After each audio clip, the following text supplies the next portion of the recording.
Bienvenidos al webinar Estrategias Digitales Exitosas. Ahora el viaje del cliente y multiplica tus conversiones. Lamentablemente tuvimos un problema técnico y la grabación no quedó bien grabada, por lo que estoy recreando esa sesión para poder hacerles llegar la presentación y que ustedes la puedan ver. Un poco de información sobre mí. Soy ingeniero industrial y MBE de la Universidad de Chile y por más de 25 años he trabajado en el desarrollo y explotación de distintas plataformas digitales con mucho foco en el mercado financiero, fintech y e-commerce. Soy cofundador de Emprender América y desde noviembre de 2021 soy director de tecnología de Octoapi. Aquí les estoy dejando mis datos personales para que ustedes me puedan buscar, mi LinkedIn, mi correo, por cualquier duda que puedan tener, y les dejo también acceso a mentedigital.cl, que es un blog personal donde yo voy hablando y tratando distintos temas, con mucho foco en estos temas digitales que estamos viendo en esta. Esto es lo que vamos a ver hoy día: viaje del cliente, funnel de ventas, métricas digitales y plataformas digitales. Las primeras tres son las que vamos a ver en mayor detalle y el cuarto punto es un punto que vamos a ver más bien rápido por temas de tiempo, pero que les va a quedar disponible un listado con distintas plataformas para distintas funciones, desde crear una web, crear una tienda online, hacer marketing digital, trabajo en equipo, etc. Partamos con el viaje del cliente entonces. ¿Qué es el viaje del cliente? Finalmente, cuando hablamos del viaje del cliente, hablamos de todas las fases por las que un cliente va pasando, desde que tiene una necesidad hasta que logra solucionarla. Aquí podemos ver cuáles son esas distintas fases, partiendo por el cliente que tiene un problema, algo. La primera fase la denominamos atracción, es cuando el cliente empieza a buscar información sobre cómo resolver esa necesidad. Puede ser a través de anuncios, blogs, sitios web, experiencias de amigos, una revista, ¿ah? Televisión, etc. Luego avanza a la fase de consideración. Podemos decir aquí que el cliente está considerando si compra o no compra un cierto producto o servicio y empieza a evaluar distintos atributos como la calidad, precio, servicio, preferencias de amigos, estabilidad, nivel de confianza. Cuando satisface y logra tener claras estas variables que está considerando, decimos que el cliente avanza a la fase de decisión. Aquí prácticamente está decidido a comprarla, pero empieza a tener otras dudas.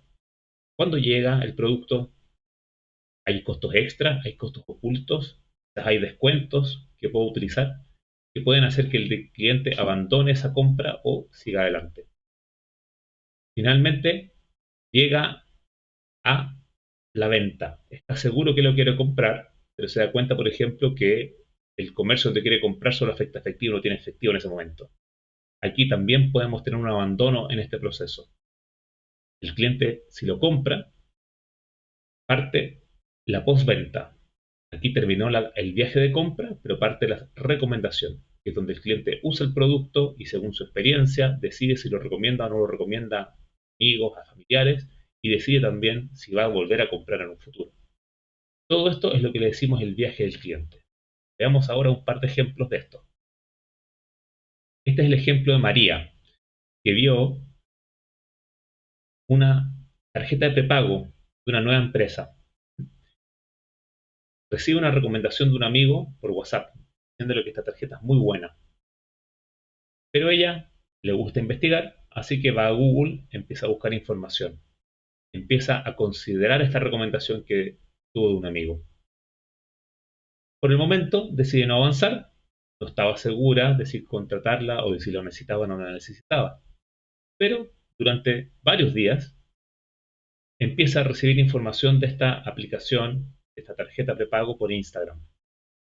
Testimonios de clientes, publicidad, que hacen que después de unos días ella decida volver a la web desde el enlace que le había proporcionado su amigo, vuelve a la web y inicia el proceso de solicitud.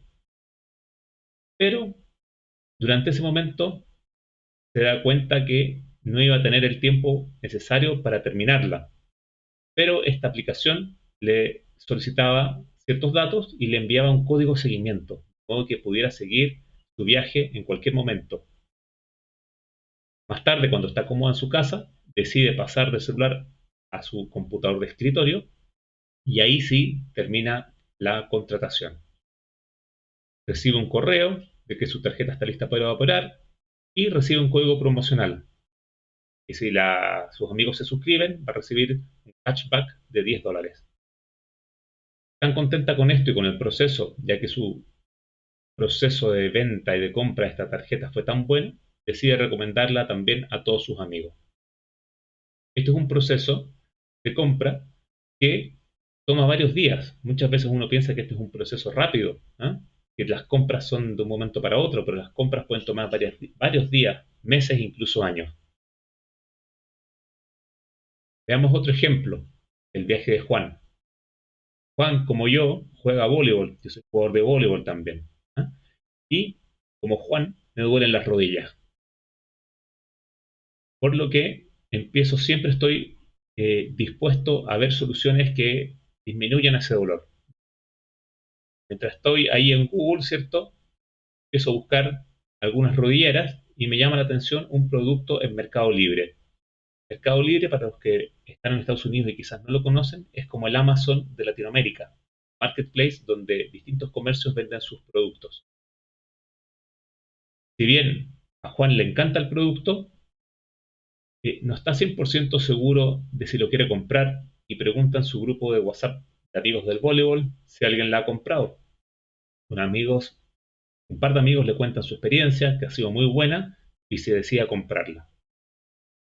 Vuelve a Mercado Libre y en este minuto agrega el producto al carrito. Cuando estamos hablando de una tienda online, agregar al carrito es lo que marca el momento de decisión. La persona está prácticamente decidida a comprarlo. Pero cuando avanza se da cuenta que lamentablemente la comuna donde él vive no tiene cobertura de despacho en 24 horas y él tiene un partido mañana, por lo que no necesita urgente. Pero viendo dónde sí tienen cobertura, se da cuenta que el área donde vive su hermano sí tiene, por lo que habla con su hermano y le pregunta si le puede mandar esto a su casa mañana, si hay alguien que lo puede recibir. Cuando su hermano le confirma que sí, Juan vuelve a Mercado Libre con la dirección de su hermano, ingresa a esa dirección y el producto es despachado en 24 horas a la casa de su hermano. El día siguiente, antes del partido, pasa por la casa, eh, tiene sus rodillas nuevas, se va al partido y juega feliz su partido. Entonces, este es un ejemplo de este viaje del cliente. ¿Eh? Aquí estamos viendo lo que le decimos el viaje feliz, porque el cliente siempre va avanzando, pero la verdad es que el cliente no siempre avanza, muchas veces el cliente abandona este viaje o va retrocediendo. ¿Cómo se relaciona esto con el funnel de ventas? ¿Ya? Y la verdad es que cuando vemos las etapas por las que va pasando un cliente en su viaje, son las mismas por las que pasa cuando hace este funnel que le decimos acá, el embudo de venta. Entonces, el funnel es una forma de ver el viaje, donde el viaje del cliente, pero tiene, yo diría que, tres características muy importantes que lo diferencian con el viaje. Cuando hablamos del viaje, hablamos del proceso completo, ¿cierto? De las etapas, pero no medimos cuántas personas hay en cada etapa. Entonces, aquí es muy importante entender cuáles son las etapas, qué acciones puedo realizar en cada etapa, ya que el cliente que está en cada una de estas etapas tengo que atenderlo de una manera distinta y entender cuántos clientes se encuentran en cada una de estas etapas.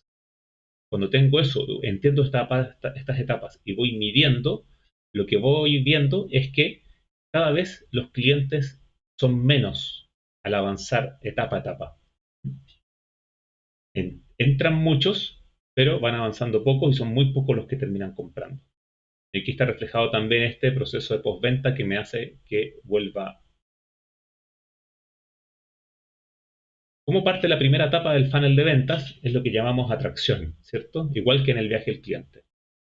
Aquí el cliente se entera que tiene un producto o servicio y lo puede hacer de distintas formas.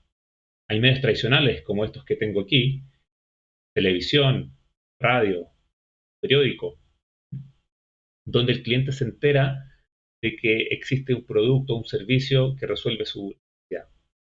Y hoy día tenemos también muchas plataformas digitales distintas por las que estamos expuestos constantemente a publicidad y evaluaciones de productos y recomendaciones de nuestros amigos o conocidos o también publicidad de estas plataformas. Aquí es donde vamos a empezar a hacer una diferencia entre estos primeros que son el marketing tradicional y los segundos que es el marketing digital. La gran diferencia que tiene el marketing digital versus el tradicional es que yo en el marketing digital puedo medir cada una de las etapas con mucha exactitud. Por ejemplo, en un periódico se hablaba de impresiones, cuántas veces se imprime un aviso, pero la verdad es que no teníamos nunca una idea de cuánta gente veía en realidad ese aviso, ni cuánta gente desde el aviso se iba realmente a comprar el producto. En el pasado se armaban antiguamente unas encuestas para tratar de determinar en el punto de venta el origen y tratar de atribuir un poco los resultados de la publicidad a estos distintos canales. En el mundo digital yo sé todo lo que pasa. Sé cuántas personas vieron el anuncio, que le llamamos impresiones. Sé cuántas personas hicieron clic en el anuncio, le llamamos los clics. Sé cuántas personas compraron, a eso le llamamos una conversión. Y si quiero saber luego, por ejemplo, cuánto me costó una compra, también lo puedo saber. Eso se llama el CPA, costo por adquisición. ¿Cuánto pago en publicidad para adquirir un producto? ¿Cuánto es el costo por valor? ¿Ah? El costo por el CPA habla de cuánto invierto para lograr una compra, pero no habla del monto de esa compra. Aquí incorporo el concepto del valor, el monto de esa compra. Y con eso ya tengo cuánto me cuesta vender cierta cantidad de dólares, por ejemplo. Así que esta es una diferencia importante entre marketing tradicional y marketing digital.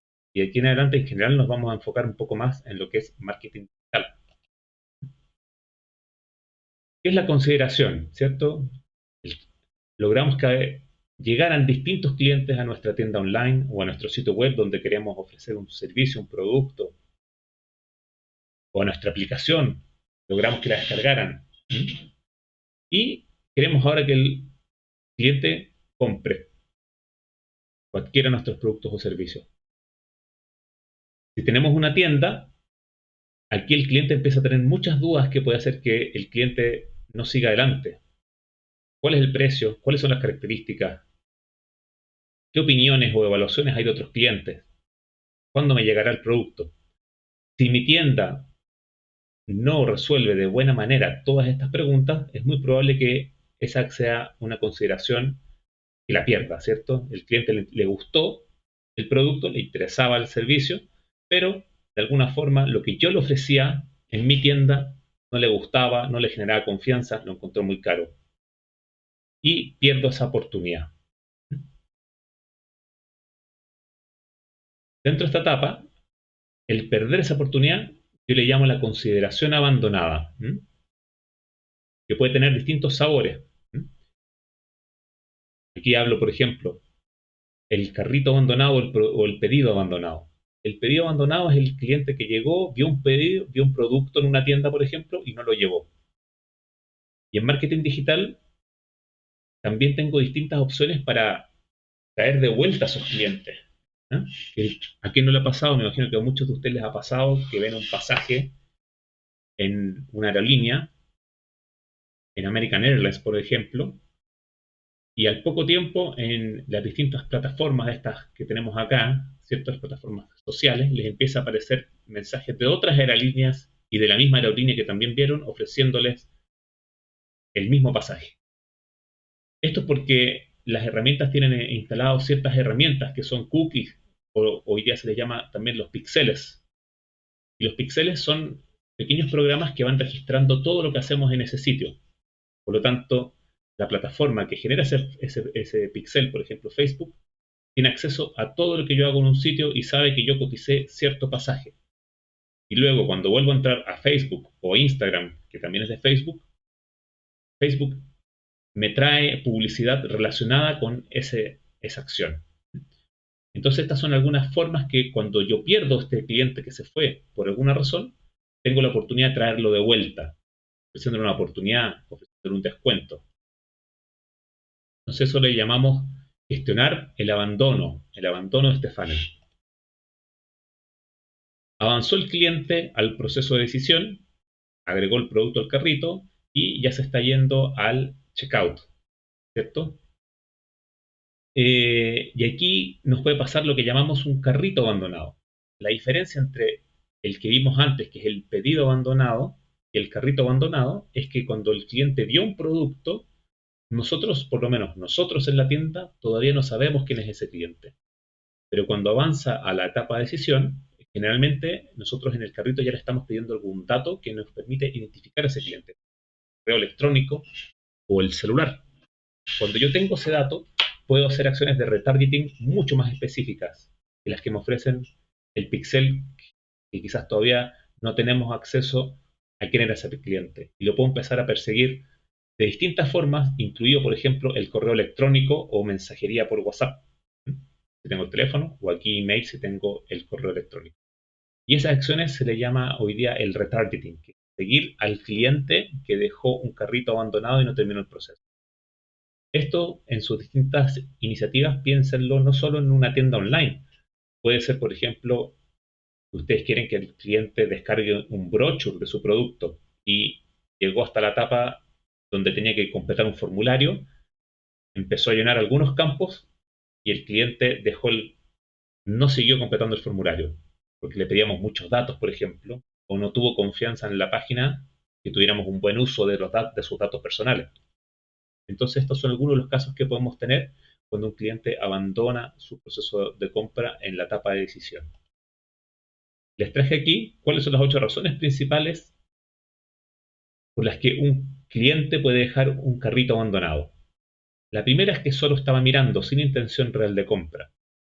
El cliente siempre cuando está mirando es porque tiene alguna intención de compra, pero esa intención puede estar muy lejana en el tiempo o puede ser que sea algo que le interese para alguna ocasión especial que está muy lejana, un regalo para alguien especial, o está mirando, por ejemplo, en el caso de viajes, a veces que se planifican con más de un año, eh, puedo estar mirando cuánto valen los pasajes para saber en ese minuto en cuánto están y tratar de armar algún tipo de presupuesto para un viaje que quiero hacer mucho después.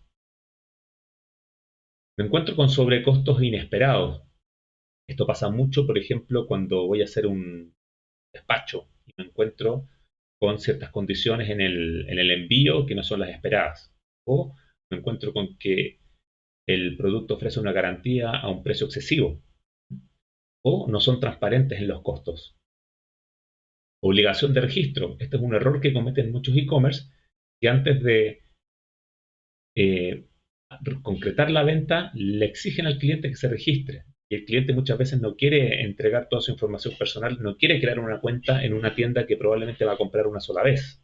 Entonces, no quiere pasar por un proceso de registro. Entonces, siempre una tienda debería ofrecer comprar sin la opción de registrarse. La opción de registrarse es una acción que viene después. ¿El proceso de compra es largo o es complejo? Eh, mi proceso de compra exige muchos campos que quizás no los necesito. O los pide porque alguien dentro de mi empresa quiere tener esa información, pero la verdad es que cada campo que le agregamos a un proceso de compra disminuye la tasa de conversión de esa compra. Por lo tanto, siempre hay que evaluar qué es el mínimo que necesito para poder avanzar. Falta de confianza, porque no le aparece un certificado de que el sitio es seguro, por ejemplo. No le dio confianza para ingresar su tarjeta de crédito. O incluso, aunque el sitio cumpla con todo, tiene faltas de ortografía, tiene problemas de usabilidad también, de que los botones no avanzan cuando tienen que avanzar, ¿eh? Y el cliente tiene que resolver de otra forma cómo completar su compra. Faltas de opciones de pago. Por ejemplo, tengo tarjeta de débito, tarjeta de crédito, permito pagar en efectivo, permito pagar con cuotas. ¿Eh? Son algunos de los temas que pueden hacer que el cliente abandone el proceso. O el plazo de envío es elevado. Lo necesito para mañana, como el caso que vimos de las rodilleras, y ofrecen solo despacho en 3, 4, 5 días hábiles. Finalmente, imaginemos que el cliente estaba seguro y avanzó.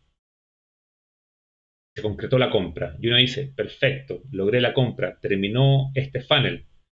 Y sí, de alguna forma terminan, y aquí, a este punto, yo saco muchos indicadores que lo vamos a ir viendo. Pero recién ahí empieza el proceso para que el cliente me vuelva a comprar o recomiende a algunos amigos. Entonces no hay que olvidarse nunca que después de la venta viene una postventa que es tan importante como la venta, para que tener una recompra y ese valor de largo plazo del cliente sea un valor mayor y no sea una experiencia de una sola vez. Aquí les traigo un ejemplo, y este es un ejemplo de una tienda online que tiene mi señora, y es un ejemplo real de un día, ¿ya?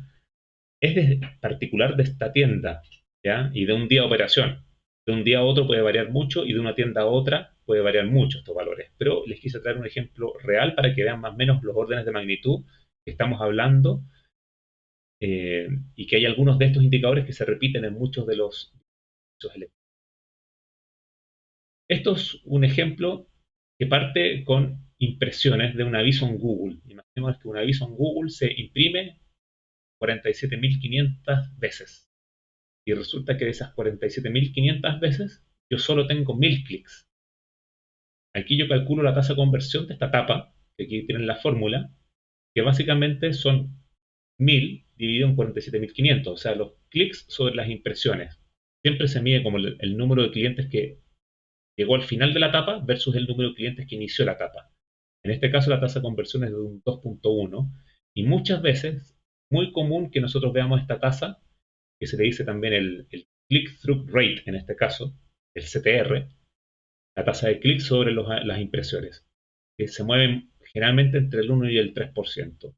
Tasas sobre el 3 son muy buenas, tasas baja el 1 son malas. ¿Ya?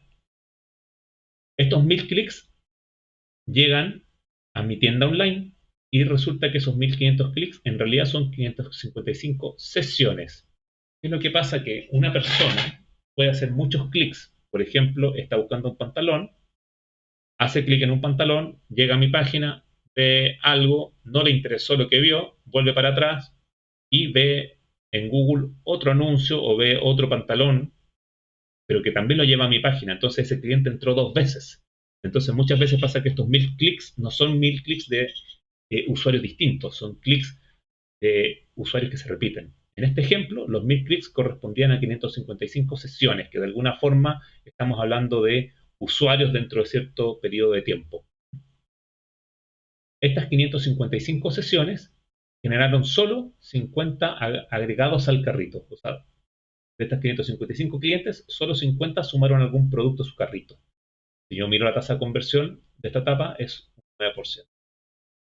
Si sigo avanzando por el funnel y digo, bueno, el cliente agregó el carrito, pero ¿cuántos llegaron a la pantalla de pago? Aquí nuevamente está el proceso de decisión y de 50 se reduce a 17. ¿Cuál es la tasa de conversión de la etapa? 17 sobre 50 o un 34%. Y así llego a la última etapa, que es la venta.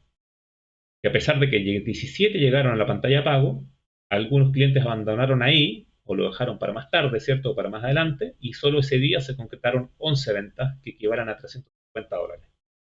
La tasa de conversión de la etapa, un 64%.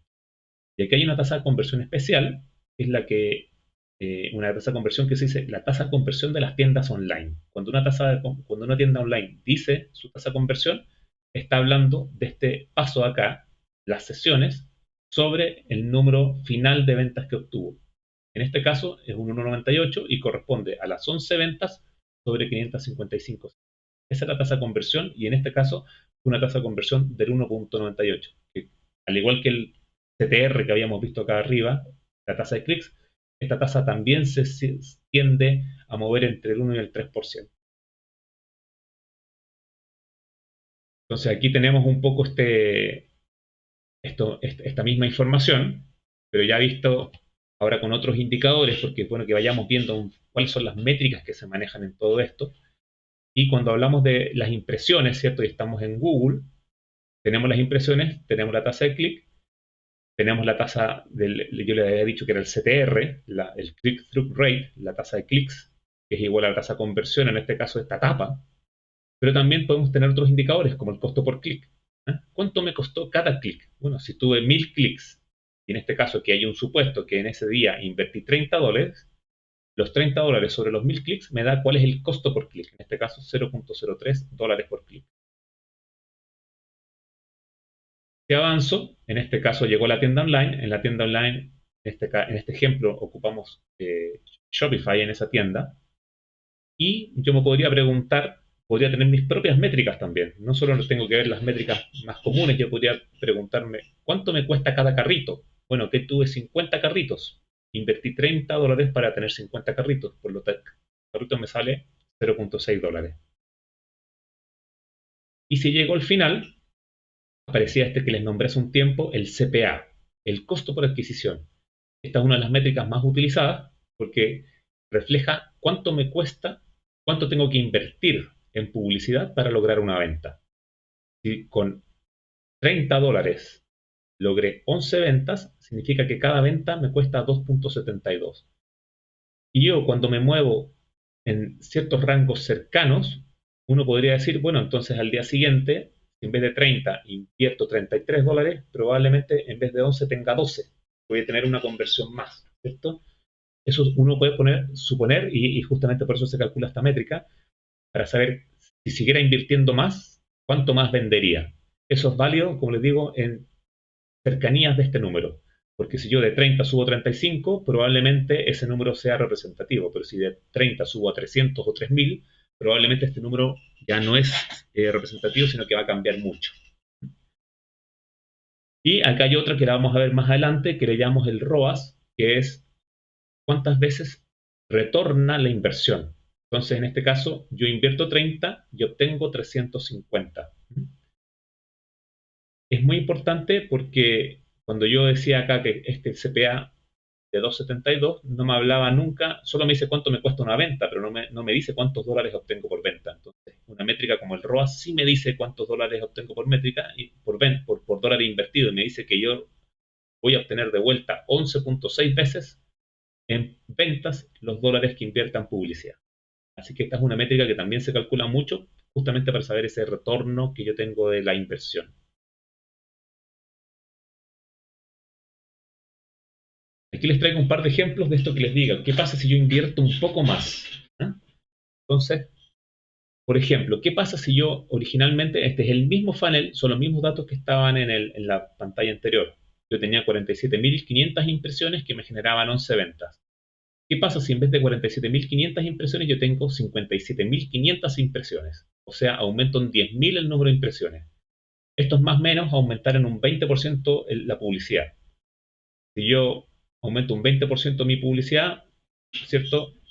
Voy a tener más o menos 10.000 impresiones más. Pero mantengo todo el resto de parámetros constantes para hacer esta evaluación. Entonces digo, bueno, si mantengo los otros parámetros constantes, puedo hacer el cálculo final multiplicando este número por la tasa de conversión, por la tasa de conversión, por la tasa de conversión, por la tasa de conversión, y voy a obtener al final que ese número se traduce en 12 ventas.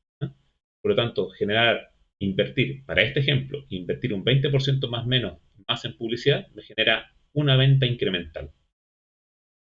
Otro ejemplo, por ejemplo, ¿qué pasa si yo ahora no invierto más en publicidad, sino que me doy cuenta de que mi tienda tiene problemas? Tiene problemas porque no describe bien el producto, eh, mi anuncio no describe bien el producto, mi anuncio no tiene enlaces al producto de forma más específica, sino que lleva la tienda completa en vez de llevar a una categoría específica de producto. No ofrezco un descuento en los avisos, etcétera. Y yo logro mejorar la efectividad de mis anuncios, porque hago una segmentación mejor de los usuarios también, o una segmentación geográfica de los usuarios, por ejemplo.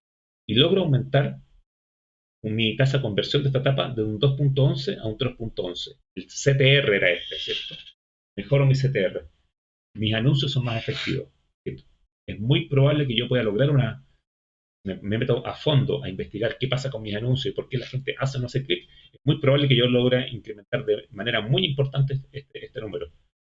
En este caso subimos un 1% de 2.11 a 3.11 y eso, fíjense el impacto que tiene manteniendo todo el resto constante y sin invertir más en publicidad. Solo esa mejor efectividad de los ads me permite obtener 16 ventas. O sea, en vez de una adicional que era el ejemplo anterior, aquí mejoran 5 ventas sin inversión adicional.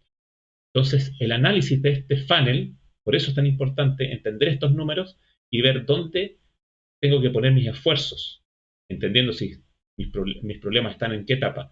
En la etapa de adquisición, en la etapa de evaluación, o en la etapa de decisión o de compra, que son estos distintos números que están acá. Entonces, el análisis de este funnel es lo que hoy se conoce como ads hacking, le dicen algunos, otros le dicen growth marketing. ¿Eh? Pero en realidad no es más que esto, es empezar a entender los números, analizar los números y luego empezar a hacer cambios, generalmente de uno a la vez, para que yo pueda saber qué número, cuál de estos números impacté, para entender el impacto que tienen esos cambios en mi tienda online.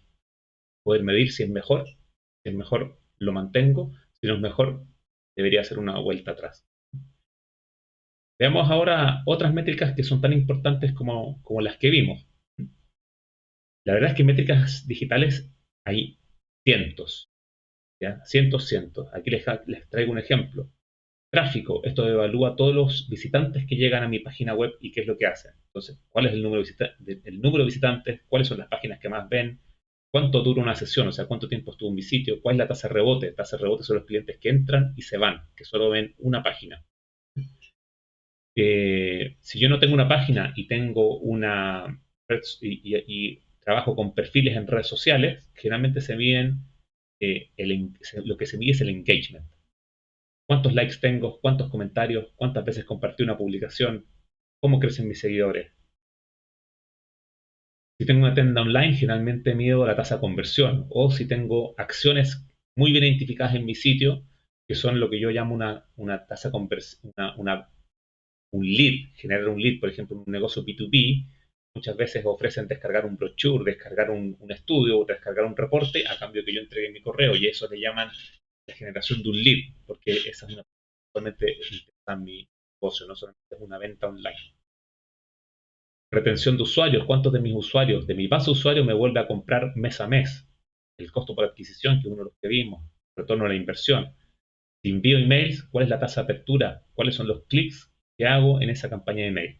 Estos son solo algunos ejemplos, pero como les digo, hay cientos de métricas digitales para medir absolutamente todo. ¿Cuáles vamos a ver aquí? Solo algunas, las más importantes que yo considero son esenciales para empezar a entender a grandes rasgos cómo son mis números y si mis números están siendo o no sanos. ¿Ya? Algunas que ya vimos, la tasa de conversión, costo por clic, costo por adquisición, y algunas que las nombramos, pero más por encima, que vamos a empezar a verlas con mayor profundidad. El ACOS, el TACOS, el ROAS, y vamos a tomar un ejemplo también de plataformas sociales, de lo que es el engagement. ¿Ya? Este era un recuerdo de lo que vimos ya del mismo ejemplo que nos permitía calcular, recordemos, el costo por clic, que eran los $30 de inversión sobre los 1000 clics, 0.03 el clic, el CPA, los $30 de inversión partido por las 11 ventas, que me da cuánto me cuesta una venta, y vamos a seguir luego con el mismo ejemplo, vamos a empezar a ver ahora cuál es el ACOS, ¿ya? ACOS significa Advertising Cost of Sales o costo publicitario de ventas y representa qué porcentaje de las ventas es invertido en publicidad. A mí me gusta mucho este indicador porque muchos negocios les permite entender este porcentaje sobre las ventas y compararlo también con su margen. Imaginémonos que yo vendo $1000 y digo, yo quiero invertir un 10% de eso en publicidad. Estoy dispuesto a invertir $100 en publicidad. Eso justamente el ACOS, en ese caso, es un 10%. ¿Por qué? Porque yo digo, ¿cuál es mi inversión en publicidad? De $100. ¿Cuáles son las ventas que me va a generar esa publicidad? $1000. Yo calculo este 100 sobre 1000 y me da un ACOS de 10%. ¿Por qué lo encuentro tan bueno? Porque algo que conocen los emprendedores muchas veces es cuál es el margen que ellos tienen sobre sus productos. Por ejemplo, en una tienda en línea se suelen manejar márgenes de un 30, 50, 70%. ¿Qué es lo que pasa? Y aquí les traigo esto que llamo acá zonas de ACOS. Si yo tengo un margen de un 10%, o sea, mi margen es muy pequeño, y mi ACOS es de un 10%, yo me estoy comiendo todo mi margen, me lo estoy comiendo en publicidad, y por lo tanto no tengo rendimiento. Por otro lado, si mi margen fuera gigante y tengo un negocio donde tengo márgenes de 200 y 300%, me puedo dar el lujo de tener un ACOS quizás de 80, 70 y voy a seguir teniendo un negocio bastante rentable.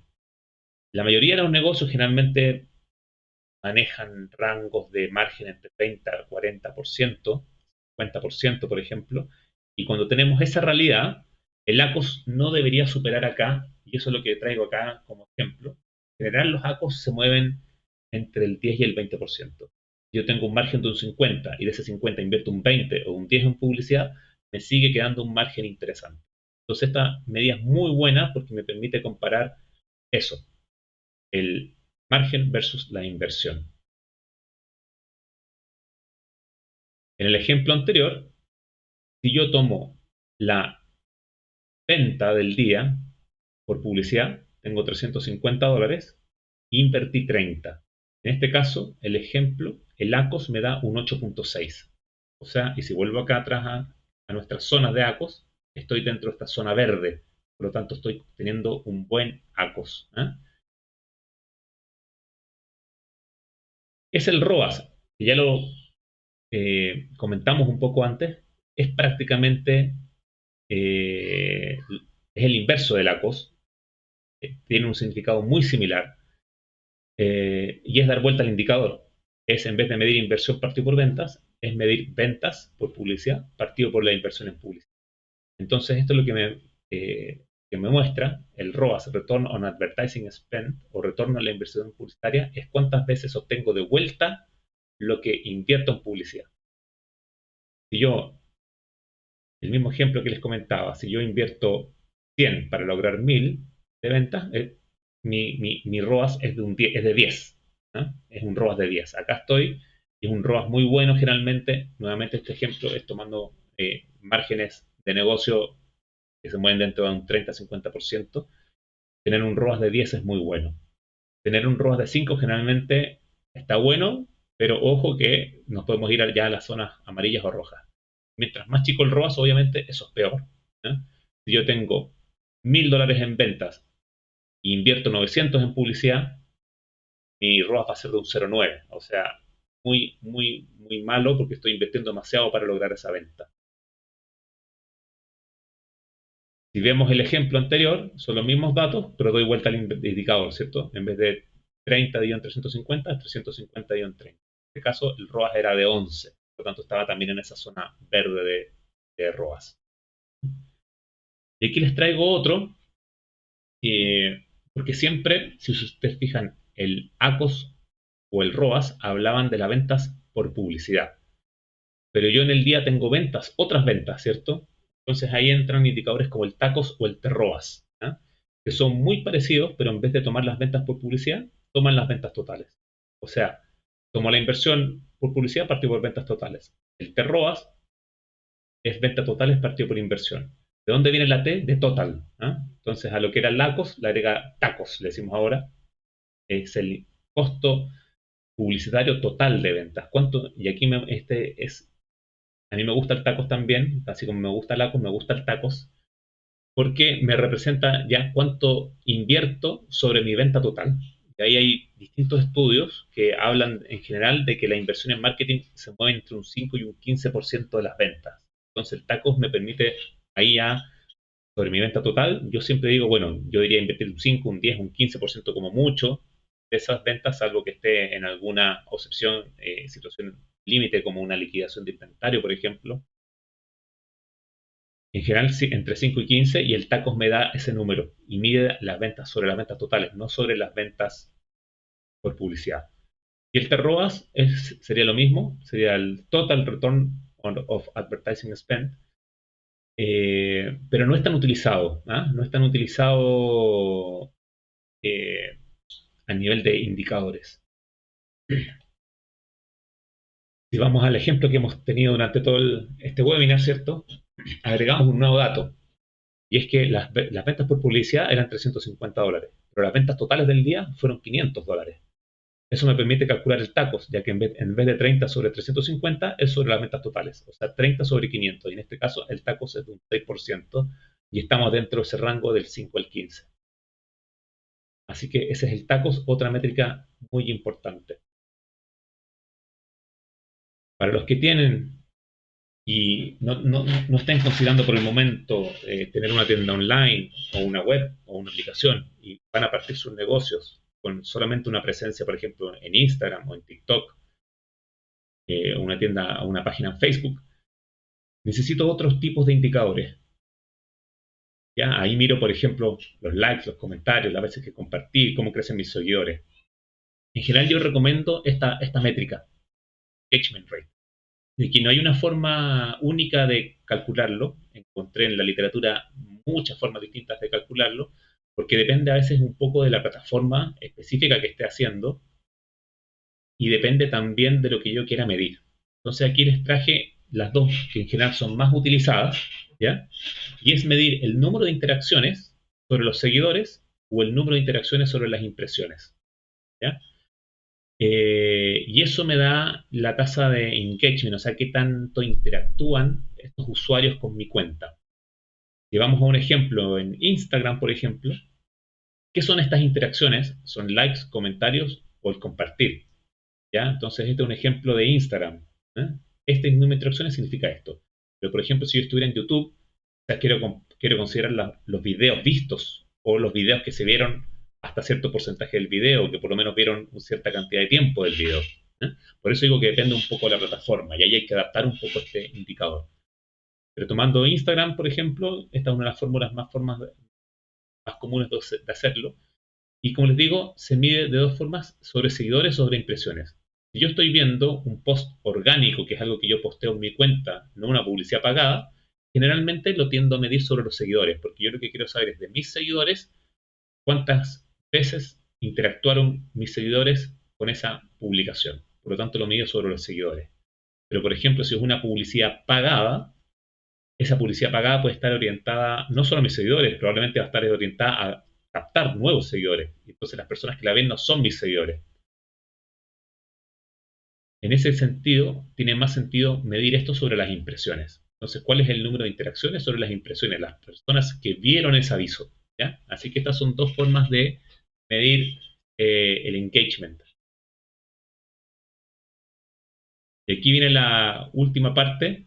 Ya vimos cuál es el viaje del cliente, vimos cómo ponerle número a ese viaje, que es el funnel de venta, vimos las principales formas de medir ese viaje, y aquí le traigo distintas plataformas para distintas fases del viaje. ¿Ya? Vamos a avanzar rápido porque el webinar duraba originalmente 45 minutos, ya estamos cerca de ese tiempo.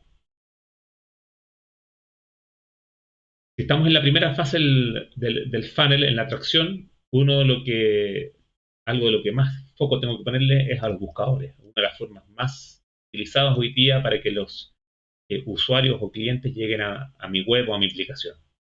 Y ahí hay dos formas de lograr ese clic en buscadores. Uno es lo que se llama el posicionamiento orgánico, y el posicionamiento orgánico son todos esos, son los resultados naturales de búsqueda, los que no son pagados. Entonces, si yo logro subir y aparecer muy arriba en este posicionamiento orgánico, voy a tener más clics, ¿ya? Y aquí hay plataformas que me ayudan a medir este SEO y a mejorar el SEO, pero generalmente esto va muy de la mano de tener buenas prácticas, ¿eh? De crear contenido, por ejemplo, un blog, una sección de noticias que se mantenga actualizado, muy importante. Tener buenas prácticas, por ejemplo, no abusar de la palabra clave que yo quiero posicionar, tiene que aparecer una cantidad de veces natural, en un lenguaje natural en mi contenido. Que cargue bien, que se vea bien en un computador, se ve en un celular. Así que esto es un trabajo que la verdad es que es muy grande. Hay plataformas muy buenas como SEMrush, por ejemplo, para que nos ayudan en esto, pero aquí pasa mucho también por cómo construyo mi sitio por atrás, ¿eh? Que esté bien construido con buenas prácticas y el contenido que le cargo al sitio que sea bueno. Cuando no estamos hablando de posicionamiento orgánico, estamos hablando de posicionamiento pagado. Hoy día los dos principales buscadores son Google Ads y Bing. Bing que ha crecido mucho de la mano de la inteligencia artificial ahora porque ha resuelto de muy buena manera esas búsquedas con son anuncios pagados, ¿eh? Y generalmente apunto a lo que el usuario está buscando. Entonces yo pago para aparecer en ciertas búsquedas. Y mi aviso cuando ustedes están en Google aparece ahí como si fuera patrocinado. Es muy bueno cuando yo logro tener un aviso patrocinado y además en la primera página logro tener resultados orgánicos, porque significa que en la primera página de búsqueda aparezco muchas veces. Eso es muy bueno. Otra forma de atraer clientes a mi, cliente, a mi sitio web, a mi aplicación o a mi negocio es con marketing pagado en plataformas sociales. Y aquí están las plataformas sociales más conocidas, las típicas donde uno hace este tipo de anuncios. Facebook, Instagram, TikTok, YouTube, Spotify, Pinterest, LinkedIn, etcétera. Y algo muy importante que tienen estas plataformas es que yo puedo segmentar a los usuarios a los que quiero llegar, ¿cierto? Entonces permiten segmentación por intereses, por ejemplo, permiten segmentar por geografía y por un montón de variables que ellos tienen. Imagínense la cantidad de información que tienen de ellos de cada vez que vemos una foto, cada vez que vemos un video, cada vez que compartimos, que comentamos, que le damos un like a algo. Toda esa información las plataformas la guardan y son capaces de armar un perfil muy, muy, muy bueno y certero de lo que nos gusta y lo que no nos gusta. Y en base a eso ofrecernos publicidad. Y aquí es donde nosotros, como una tienda, viendo del otro lado, aprovechamos estas capacidades que tienen con la creación de públicos similares. ¿Qué es públicos similares? Es cuando yo le entrego a estas plataformas la capacidad de definir quiénes son usuarios similares a los que realizaron algo que me interesa. Por ejemplo, si yo tengo una tienda online y vendo algo y le comparto a estas plataformas la lista de usuarios que me compró en los últimos 6 meses y luego le digo, ahora tú construye un público similar. Es muy probable que esos usuarios que nos compraron tengan cuenta, por ejemplo, en Facebook o en Instagram. Por lo tanto, es muy, muy probable que si yo le comparto mi correo, perdón, el correo del cliente, se lo comparto a estas plataformas, ellos puedan ver quién es ese cliente y ya tienen un perfil de ese cliente. En base a eso, luego ellos me ofrecen un público similar, gente parecida a la que te compró, que es una publicidad muy, pero muy efectiva. Al igual que, por ejemplo, públicos similares con la compra, yo puedo armar públicos similares a los seguidores o a los que hicieron algo con el aviso, incluso puedo llegar a los que comentaron el aviso. Entonces, es una capacidad muy grande que me permite llegar a públicos con acciones de esto que le decíamos el retargeting, por ejemplo, estos carritos abandonados para hacer que el cliente vuelva a mi tienda. Email marketing, cuando son clientes míos que yo ya tengo identificados, recuerden eso, que avanzaba la etapa de pedido, tengo su correo o tengo su WhatsApp, su número de teléfono para enviarle un SMS o un WhatsApp. Si tengo el email, le puedo enviar un email. Y aquí tengo distintas plataformas como MailChimp, Reo, Omnisend, Mailgun, SendGrid, que me permiten enviar este tipo de carrito abandonado al cliente. Y aquí uno configura, generalmente configura flujo. Entonces uno dice, imaginémonos que el cliente agregó algo al carrito y no compró. Pasa una hora y no compró. Bueno, le disparo con una acción automática, le disparo un correo de carrito abandonado. Tuviste un problema con nuestra plataforma, contáctanos para ayudarte. De esa forma el cliente, si tuvo un problema en su compra, eh, ve que hay una reacción de la tienda y quizás nos da información para solucionarlo. Tiene una duda o quiere saber si puede pagar de cierta forma, etc. ¿Qué es lo que pasa cuando uno generalmente automatiza estos flujos? Es que no solo automatiza este correo a los 30 minutos, sino que automatiza un correo que sale, por ejemplo, a los 2 días. Si el cliente pasaron 2 días y no compró, lo puedo decir, bueno, aquí tienes un descuento de un 10% para que termines tu compra. Si aún sin eso no compra, puedo ser, por ejemplo, que espere una semana, pero 2 semanas todavía. Y ahí hacemos un último intento de compra y le decimos, aquí tienes un descuento aún mayor, tienes un 20% de descuento, pero termina tu compra hoy. Le damos un sentido de urgencia. Entonces, estas son plataformas que usamos mucho para atraer de vuelta a ese cliente a través del email marketing. Bueno, esto lo he ido comentando aquí todo el tiempo, ¿cierto? Estas acciones de email marketing o notificaciones a través de SMS push. O, por ejemplo, hoy día se está ocupando mucho el que te contactas por WhatsApp con esto mismo. Tuviste un problema con tu compra o te ofrecen un descuento también por WhatsApp para terminar. ¿Mm? Y también, cuando yo tengo una tienda online en particular, yo puedo hacer remarketing con el producto que vio el cliente. Como tengo instalado Recuerdan que había hablado del pixel. Si yo tengo integrado el pixel de Facebook, por ejemplo, en mi tienda, y sé que el cliente vio un producto, luego le muestro en Facebook o en Instagram, le puedo mandar una publicidad con el producto que vio. O sea, este es el producto que viste, no lo dejes olvidado, vuelve a comprarlo. Termina tu compra. Entonces, algo remarketing, pero con el producto exacto que vio el cliente o productos de la misma categoría y similares. Son capacidades muy buenas que tienen estas plataformas digitales. Aquí les dejo plataformas para atender clientes una vez que, por ejemplo, se quieren comunicar o quieren levantar un ticket. Ustedes pueden ocupar WhatsApp Business para comunicaciones. Facebook Business les permite unir todas las bandejas de Facebook, que es WhatsApp, Instagram y Messenger. Freshdesk o Zendesk o un CRM son plataformas que me permiten, por ejemplo, crear tickets y hacer seguimiento de esos tickets al interior de mi organización. Aquí les dejo muchas herramientas para trabajo en equipo, desde Google Workspace, con toda su suite de aplicaciones que me permiten trabajar en línea y de forma colaborativa, presentaciones, planillas o documentos. Trello es una aplicación muy buena para hacer tableros en equipo, que generalmente se organizan. El tablero típico tiene 3 columnas, que es lo que tengo por hacer, lo que estoy haciendo y lo que ya terminé.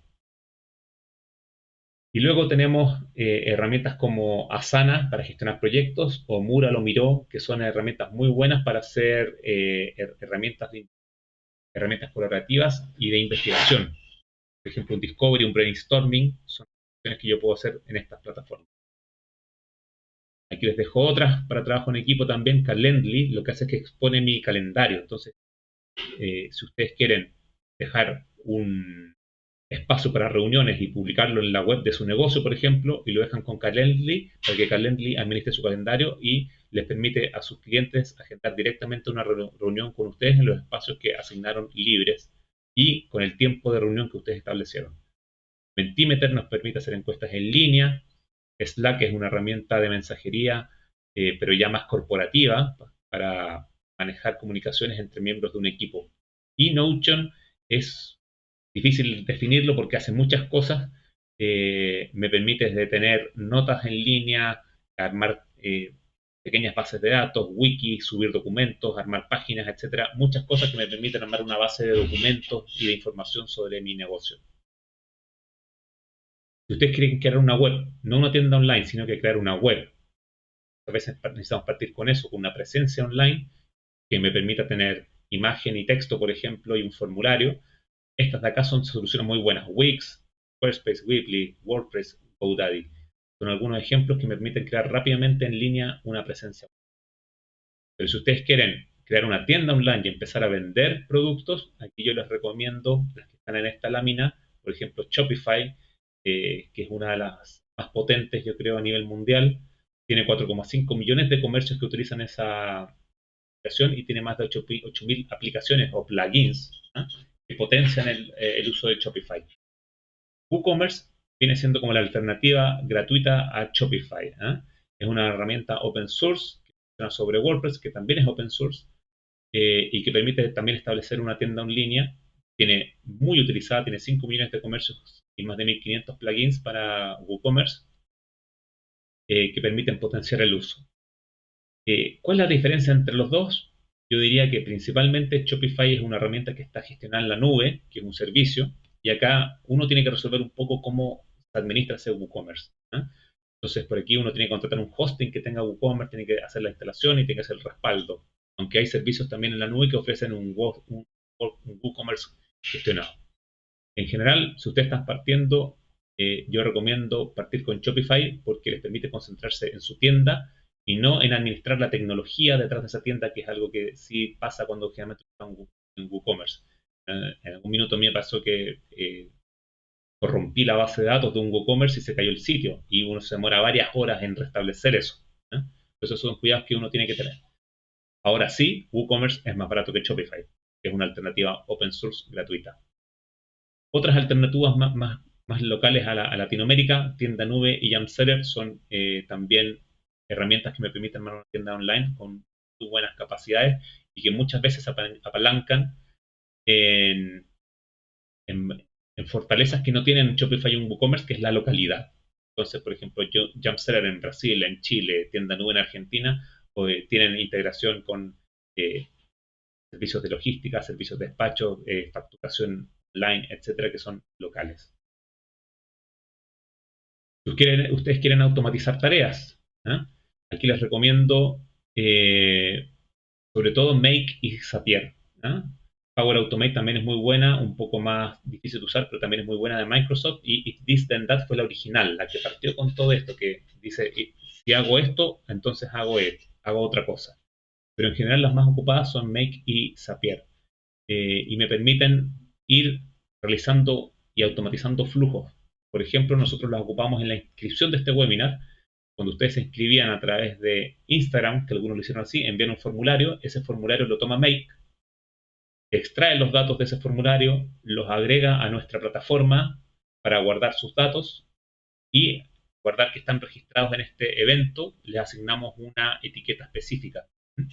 Y esa acción luego genera el envío de un correo con la confirmación de la inscripción al webinar. Todo eso, que va desde un Instagram hasta nuestra plataforma interna que usamos para guardar estos datos y el envío de un correo, lo gestionamos con un solo flujo en make.com que está totalmente automatizado. CRM, esto es un tremendo tema. Aquí les dejo una lectura recomendada para los que quieren saber más de CRM, pero son tremendas plataformas que permiten gestionar mi negocio y entender muy bien qué es lo que está pasando con ese cliente en distintas etapas del negocio. Aquí les traje algunos de los CRM más recomendados para pymes, como HubSpot, Pipedrive o Zoho.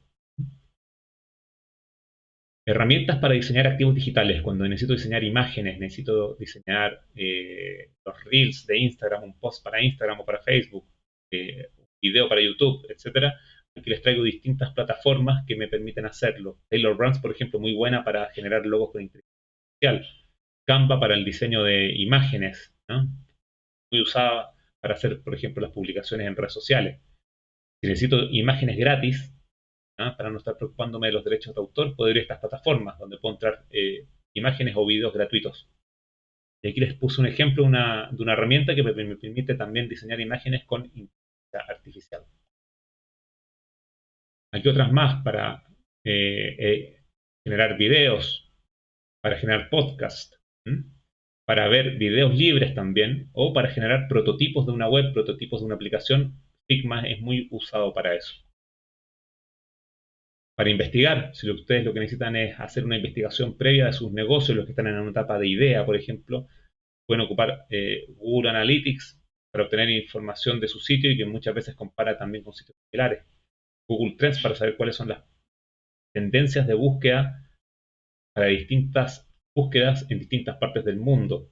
Y aquí hay otras que les permite obtener también información de negocios y de startups. Muy, muy buenas. ¿Ya? Así que eso es lo que les traía. Vimos distintas fases del viaje del cliente, cómo se mapean a un funnel de ventas, cómo lo mido con las principales métricas y luego les traje distintas plataformas que los pueden ayudar en esas distintas fases. ¿Ya? Así que muchas gracias por acompañarnos. Este es un seminario bastante introductorio, es un barniz de todo esto que van a poder profundizarlo de muy buena forma luego a los que se inscriban ahí en el programa Naves. Así que invito a inscribirse, van a estar recibiendo en sus correos ahí los enlaces y ahora sí, con esta grabación estamos compartiendo la grabación del webinar. Muchas gracias por acompañarnos. Hasta